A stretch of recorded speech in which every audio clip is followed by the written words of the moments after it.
Hi everyone. Khairatabad గణేశుడు దాదాపు 100% పనులు పూర్తి చేసుకొని రేపు ఉదయం 10 గంటలకి మొదటి పూజ అందుకోబోతున్నాడు.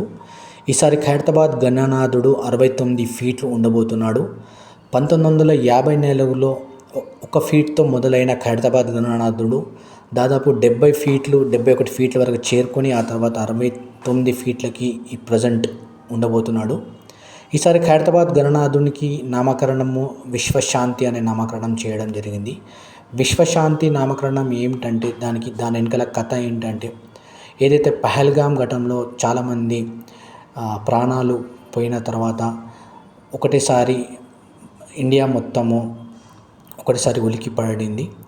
చాలామంది భయభ్రాంతులకు గురి కావడం జరిగింది. అది దృష్టిలో పెట్టుకొని విశ్వశాంతి అని నామకరణం చేయడం జరిగింది ఖైరతాబాద్ గణేశునికి.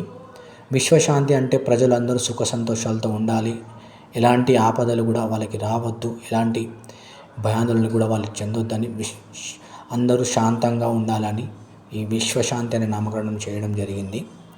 ఈసారి ఖైరతాబాద్ గణేశుని దగ్గర భద్రత అయితే పగడ్బందీగా పెట్టడం జరిగింది. దాదాపు 60 సీసీటీవీ కెమెరాలు, బ్యారిగేడ్స్, దాదాపు పోలీస్ ప్రొటెక్షన్స్ కూడా భారీగా పెట్టడం జరిగింది. రేపు ఉదయం 10 గంటలకు గవర్నర్ చేతుల మీదుగా ఇక్కడ మొదటి పూజ అందుకోనున్నాడు ఖైరతాబాద్ గణనాథుడు. దాంతోపాటు పలువురు మంత్రులు, పలువురు నాయకులు కూడా మొదటి పూజకి ఉండబోతున్నారు.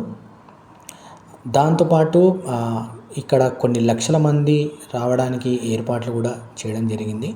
ప్రజలకు ఎలాంటి అసౌకర్యం కలగకుండా ఏర్పాట్లు అయితే పోలీస్ వాళ్ళు చాలా మంచిగా చేయడం జరిగింది.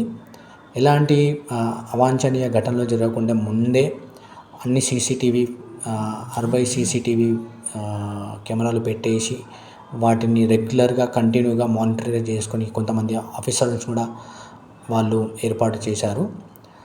ఇక్కడికి మినిస్టర్స్ దాదాపు కొన్ని వేల మంది విఐపీలు కూడా రావడం జరుగుతుంది. దాన్ని దృష్టిలో పెట్టుకొని భద్రత ఎలాంటి రిస్క్ తీసుకోకుండా పగడ్బందీగా భద్రత అయితే ఏర్పాటు చేయడం జరిగింది. రేపు ఉదయం కొన్ని వేల మంది ఖైరతాబాద్ గణనాథుని దర్శించుకోబోతున్నారు అని మన దగ్గర సమాచారం ఉన్నది. వందల మంది కళాకారుల నిర్వచనమే ఖైరతాబాద్